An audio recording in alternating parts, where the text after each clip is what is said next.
Hak paling ringkasnya hak sani. Bid'ah idhafiyah ni yang banyak berlaku dalam masyarakat kita. Dan kita tak sedar ni. Kita duk ingat hak ni tak apa ni. Pasal apa? Pasal benda molek. Benda molek. Ini masalah. Ramai juga dalam masyarakat kita ni, kalau orang mati kan pergi ngatik di rumah si mati tu. Berapa malam? 40 malam. 100 hari mati buat pula. Ngatik. Panggil ramai-ramai buat jamu ke apa. Kalau sampai dulu pelik lagi. Kalau sampai dulu malam pertama tu buat goni. Malam goni buat tapel. Malam goni buat serabel. Tak boleh buat goni lain. Kena buat tu. Ni biasa dalam masyarakat kita. Lepas ngatik tak molek kau dia kata. Ngatik tak molek kau. Apa yang tak boleh? Apa bid'ah? Hak bid'ah ni sepuluh tak ada. Sepuluh tak ada katok-katok pala ke apa. Rambut-rambut rambut tu. Tu hak bid'ahnya. Sinilah yang jadi masalah. Hak ni dia tidak faham sebagai bid'ah. Ramai di antara masyarakat kita ni bukan orang biasa, orang alim pun dia duduk kata tidak bid'ah benda ni. Situlah yang jadi kekeliruannya. Sebab dia kata muka la ilaha illallah tu kan bagus. Apa salahnya kalau kita buat situ? Masalahnya gini. Tadi kita sudah baca dah hadis, dan banyak sangat hadis. Sesuatu benda ni baru jadi tu saya terima apabila kita buat mengikut sunnah. Cuba kita baca dalam kitab hadis. Nak tahu sunnah ni, kita hadis lah. Pernah ke Rasulullah SAW buat lagu tu?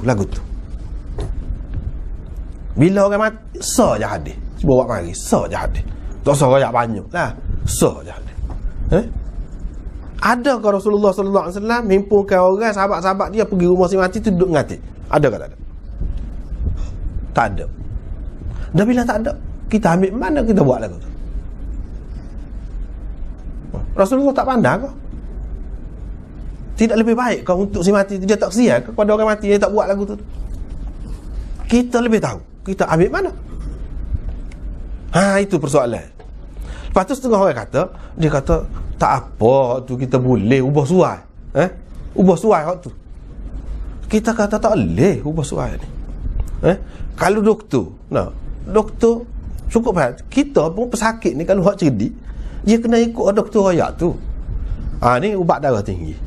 Pak cik makanlah ubat ni. Sekali makan 2 butir. 3 kali sehari. Misalnya. Tak apa makan. Dia pun fikir ni dia sakit darah tinggi tu dah. Ubat ni ubat darah tinggi. Apa kalau makan 5 butir? Kalau makan 5 butir. Dia kata ni 3 kali. Kalau kita makan 5 kali apa? Makan tak tahu. Makan. Kalau benda jenis ubat tu kita mudah faham kan?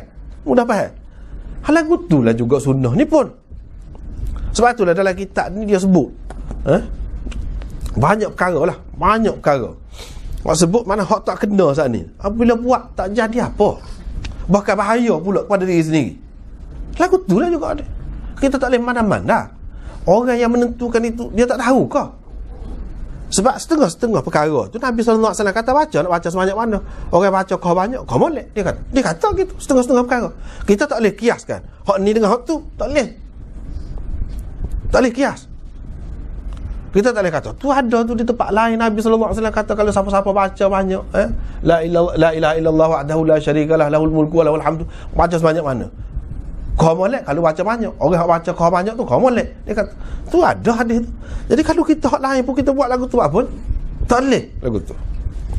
Hak ni boleh makan banyak ubat, hak ni tak boleh. Tak boleh buat main-main. Dia gitu, benda asasnya gitu. Itu dari segi logik. Dari segi logik kita tak boleh mana-mana. Sini nak baca sebelum pada pergi tu nak baca satu contoh. Satu contoh, beberapa ni contoh lah berkenaan dengan tak boleh buat lagu tu.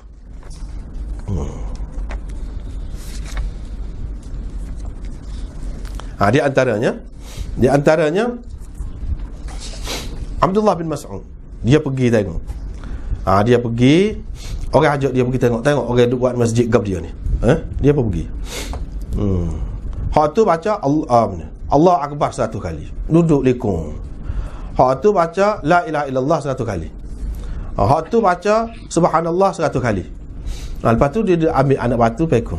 Bilal duk kira lah cukup kau 100 orang tu. Ibnu Mas'ud pun pergi. Dia kata ke dia, kamu duduk bila ke dia tu? Kamu duduk bila dosa kamu, kata dia. Bila dosa kamu. Lepas tu dia kata bila dosa kamu. Aku jamin, kata dia, bahawa kebaikan kamu tidak akan hilang kalau ada hak kebaikan. Wahai hakum, kata dia, umat Muhammad, ma asra'a halakatakum, alangkah cepatnya kamu binasa, kata dia. Ni sahabat-sahabat ramai lagi ada ni.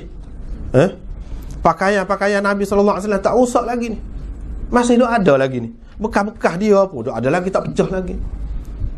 Kamu nak buka pintu kesesatan kau dalam masyarakat dengan buat lagu saat ni?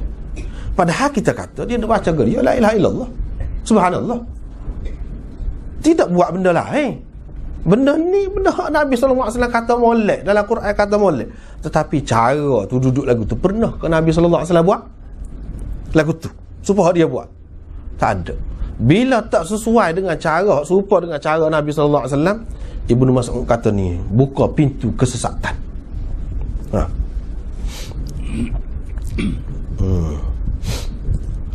Dalam riwayat yang lain, Ibnu Mas'ud kata, demi Allah yang tidak ada Tuhan selain daripada dia, laqad ji'tum bi bid'atin zalma,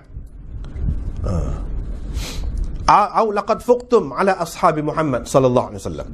Kamu telah melakukan satu bid'ah yang gelap ni, kata dia, buat kerja lagu ni.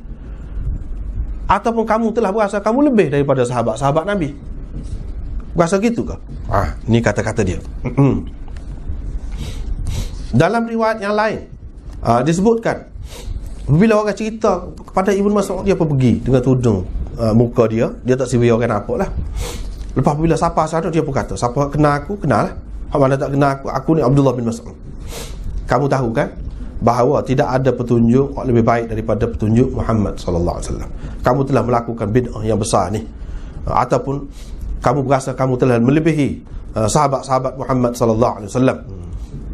Hak ni padahal kita kata dia tegur ni kepada dia, hak tu masuk di bawah zikir la ilaha illallah tu molek tu. Tapi kalau tak kena cara buat, tidak jadi molek. Kita kena ikut supaya hak Nabi sallallahu alaihi wasallam ayat. Itu.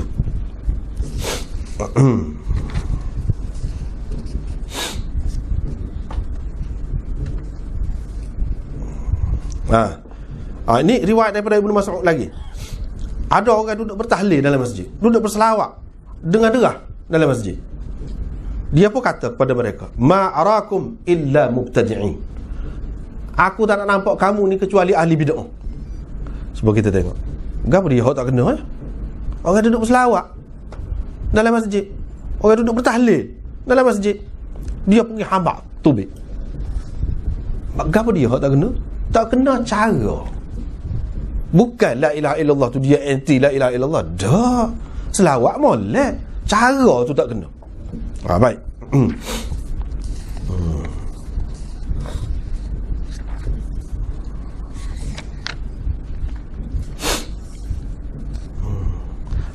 Ini contoh daripada Ibnu Umar pula. Abdullah bin Umar pernah duduk dekat rumah Aisyah, bersandar di rumah Aisyah dalam masjid lah. Orang-orang duduk sembahyang duha pada ketika tu dalam masjid. Kami pun tanya, lagu mana? Dia kata bid'ah. Sembahyang duha bid'ah kah? Kita duduk buat sembahyang duha. Sembahyang duha tu sendiri tidak bid'ah, molek, tak kena gaya buat. Ini kita nak cerita ni. Sinilah asas hak ulama kata bid'ah idhafiyah ni, lagu ni lah. Asas dia tu ada, molek, tak kena cara buat. Sebab apa yang dia buat secara mesti di masjid tu? Sebab apa? Buat di rumah boleh. Sebab apa yang tetap sama kalau nak sembahyang duha kat pergi masjid secara tertib, macam nak pergi sembahyang Jumaat. Sebab apa? Buat tetap lagu tu. Benda yang tidak mesti buat lagu tu, kita buat mesti. Itu yang jadi bid'ah.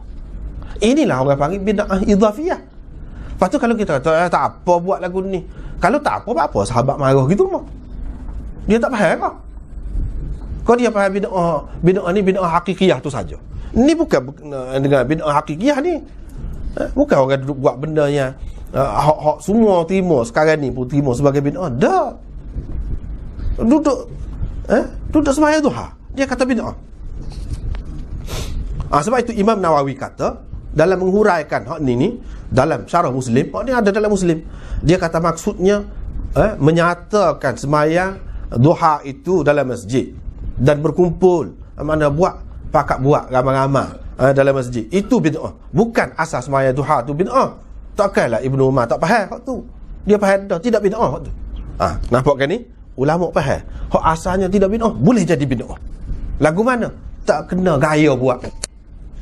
Hak sepatutnya buat sembahyang ni kita berlebih. Hak sepatutnya dibaca secara umum, kita tetapkan situ saja. Lagu ni caranya. Itu jadi bid'ah idhafiyah ya. Ini cerita Ibnu Umar lagi. Ada orang bersin dekat dia. Orang tu berkata, Alhamdulillah wassalamu ala Rasulillah. Dia kata lagu tu. Ibnu Umar pun kata, aku pun kata Alhamdulillah wassalamu ala Rasulillah. Aku pun lagu tu juga. Cuma bukan gitu Rasulullah sallallahu alaihi wasallam ajar apabila bersin. Bukan kata lagu tu. Kata lagu ni. Dia ajar kepada kami supaya kami berkata Alhamdulillah ala kulli hal. Atau Alhamdulillah saja. Bukan Alhamdulillah wassalamu ala Rasulillah. Pasal apa dia? Ibnu Umar pun kata, aku pun kata lagu tu juga. Tapi bukan situ. Bukan situ. Dalam sembahyang. Kita selawat dan kita salam kepada Nabi sallallahu alaihi wasallam dalam sembahyang, itu tempat dia. Bukan selepas bersin tu. Ini menunjukkan benda yang molek dia boleh jadi bid'ah. Bid'ah apa? Bid'ah idhafiyah. Itulah ulama kata bid'ah idhafiyah tu betul. Dia ada asasnya. Sahabat-sahabat lebih faham tentang sunnah, tentang bid'ah ni. Dia kata benda macam tu bid'ah. Ini ada dalam Tirmizi, dalam Mishkat ke apa ada. Lagi Ibnu Umar. Ibnu Umar lagi, cerita Ibnu Umar lagi. Dia masuk dalam satu masjid, dia buta dah. Ni hadis ni ada berlaku dalam kita hadis mana-mana pun ada ni. Dia masuk dalam masjid, orang bawa dia. Lepas pada qamat tu ada lagi Tok Bilal kata, mai semaya. Semaya. Tok Bilal kata lagi lagu tu. Dia pun kata kepada orang yang bawa dia pergi dalam masjid, keluarkan aku daripada masjid ni. Aku tak sih semaya tempat ada bid'ah. Kita kata tak molek gapo dia. Dapat kau ajak orang semaya kan? Dalam qamat tu pun ajak orang semaya juga. Kan dalam band tu pun ajak orang semaya juga. Tak boleh. Sekatu saja. Hak tu orang panggil taswib. Taswib ni bid'ah. Sebab itulah Sayyidina Umar, makna dia pandai, tak ada kelebihan ada sembahyang jemaah dalam masjid tu. Setara tu yang buat. Bukan orang duduk palu gendang, duduk joget dalam masjid. Bukan hak tu. Bid'ah hak tu di luar negeri tu memang banyak lah. Memang luar negeri ada, pakai dalam masjid buat lagu tu. Paksa gantung gambar Khomeini depan tu. Gantung gambar sembahyang. Ngadak gambar hak tu tak secara lah hak tu. Ni kira hak kita ni dalam masyarakat kita. Dia kata apa bid'ah? Masalahnya kita tak boleh soal benda ni. Gini, kita kena tengok sahabat lah kata lagu mana. Orang yang paling tahu tentang sunnah, tentang bid'ah ni sahabat. Dan benda ni ada ke tidak dalam kitab? Dalam kitab kita hadis ada. Lepas tu dia buat benda besar, benda yang Nabi tak pernah ajar kau. Pada dasarnya ada, ajak semaya kan. Qamat, azan tu pun ajak semaya. Tapi tak boleh buat lagu tadi. Siapa setara tu kecil kesalahan, siapa dia tak sih semaya. Mai, keluarkan aku daripada ni. Dia kata akhrij bina min indi hadzal mubtadi' wa lam yusalli fihi. Dalam Tirmizi kata dia tak semaya di masjid tu. Dia kata keluar aku, tak saya duduk kat ahli bid'ah. Tak ada dah kelebihan semaya jemaah. Nak ayat. Ni sahabat faham lagu tu. Bukan kita. Setengah-setengah orang dia kata, buat apa je. Lagu tu tak kena lah, benda molek. Dia tidak faham hak ni. Hak ni ramai tak faham benda ni. Dalam Syarah Muhadzab, Imam Nawawi sebut Sayyidina Ali pernah tengok muazzin melakukan taswib pada waktu isyak. Dia kata buat keluar, hambak tubik kata dia daripada masjid tu. Dia tak bui orang kata lagu tu dalam masjid. Sayyidina Ali suruh buat tubik, hambak daripada masjid. Kita kata gap dia besarnya. Tak boleh. Inilah benda yang kita nak faham. Bid'ah tu apa dia? Dia akan jadi tidak tulen sunnah yang kita ikut. Seperti mana kalau tauhid kan ada unsur syirik. Hak ni tidak ikut sunnah sengati, mengaku Muhammadur Rasulullah, tetapi tidak ikut Rasulullah sengati.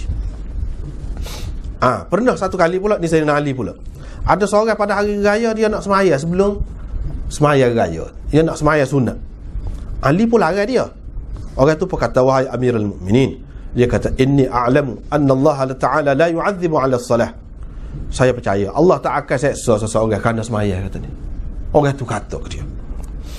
Ali pun kata, wa inni a'lamu anna Allah la yuthibu 'ala fi'lin hatta yaf'alahu Rasulullah sallallahu alaihi wasallam aw yahuthahu 'alayhi aw yahutha 'alayhi fatakunu salatuka 'abathan wal 'abath haram fala'allahu ta'ala yu'adzibuka bihi li mukhalafatika li Rasulillah sallallahu alaihi wasallam.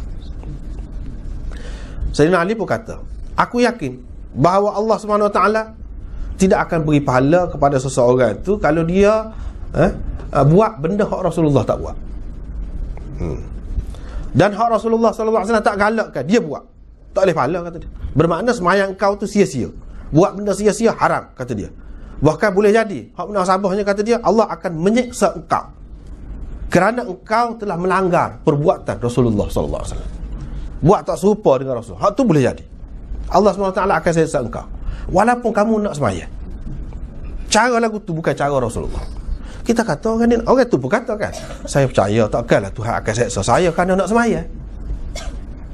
Tak boleh. Kalau boleh, apa Sayyidina Ali kata gini, dia lebih faham. Bukan seorang dua sahabat ni, beribu-ribu sahabat faham lagu tu belakang. Boleh jadi kamu akan diseksa kerana kamu buat bercanggah dengan Rasulullah sallallahu alaihi wasallam. Ini berlaku juga kepada Sa'id bin Musayyab, menantu kepada Abu Hurairah ni. Yang mana setengah ulama mengatakan dia ni sayyidut tabi'in, orang nombor satu, penghulu di kalangan tabi'in.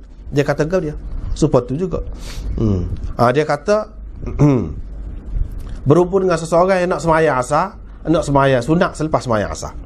Orang tu pun kata apanya, kita nak sembahyang, bukan nak buat benda lain. Sa'id bin Musayyab kata, orang tu kata, adakah Allah akan menyiksa saya kerana sembahyang? Sa'id bin Musayyab kata, Allah akan menyiksa engkau kerana engkau buat tidak serupa hak sunnah. Tak boleh buat tak serupa dengan hak sunnah. Lagi riwayat Uthman bin Abil As, ni sahabat ni, dia kata ada dalam keluarga dia tu nak sunat lah, nak sunat. Bila nak sunat ni panggil buat macam backwah gitu. Ini pun berlaku juga dalam masyarakat kita setengah-setengah, buat jamuan. Dia pun kata, dia kata kan, inna kunna la na'til khitan ala ahdi Rasulillah sallallahu alaihi wasallam wala nud'a lahu. Kita zaman Rasulullah dulu tak ajegi. Kalau orang buat kenduri kerana bersunat apa tak ajegi. Dan tidak pernah dijemput pun. Maknanya tak ada di zaman Nabi, tak boleh kita nak buat dengan anggapan ada kelebihan, ada pahala, ada kebajikan. Tak boleh. Tak boleh lagu tu. Satu lagi riwayat Abdul Rahman, adik-beradik kepada Sayyidatina Aisyah, lama dia tak boleh anak. Bila boleh anak lelaki, maka dalam keluarga ramai-ramai tu pasal suka sangat kan, sekali ni kita nak meleh unta, kata dia. Hak sunnahnya Nabi SAW kata, kalau perempuan seekor kambing, kalau lelaki 2 ekor kan. Dak ni demon ni kata, kita sembelih unta lah sekali ni. Apa Aisyah kata? Aisyah kata gapo dia? La bali sunnah afdal anil ghulam syatan mukafiatan wa anil jariyah syatun. Sunnah hak tu hak lebih baik, kata dia. Kalau anak lelaki 2 ekor kambing yang sempurna, dan kalau anak perempuan seekor, dia tak bui. Kita kata apa ya, kalau kita buat lebih banyak kan, boleh makan ramai, boleh kebajikan lebih banyak lagi, dan murah orang boleh makan. Tak boleh lagu tu. Bukan makna kita tak boleh baikwah besar, tidak. Tetapi hak ni kalau kita nak buat sunnah, ikut hak ni. Hak ni hak rasminya. Hak lain tu tambahan baikwah sebulan sajalah. Kita kata nak makan-makan gitu. Tetapi kalau nak tukar, tak boleh. Tukar tak boleh. Tak boleh nak tukar. Lepas tu banyak lagi lah hak lain-lain yang seumpama ini, banyak sekali dalam riwayat-riwayat hadis dan sahabat-sahabat, semua faham. Jelas benda dia. Tapi orang kita ramai tak faham. Malangnya orang-orang ngaji pun kadang-kadang dia keliru lagi. Dia tak saya terima bid'ah idhafiyah ni sebagai suatu yang tak molek. yang tak boleh diterima dalam Islam. Sedangkan sahabat-sahabat saat ini contoh saja yang kita baca, banyak lagi yang lain. Sahabat-sahabat apa benda lagu tu tak boleh terima. Ini menunjukkan bid'ah idhafiyah ni tak boleh juga. Bukan bid'ah hakikiyah saja tak boleh. Bid'ah idhafiyah pun salah juga. Sebab apa? Dia akan menukar rupa agama tu.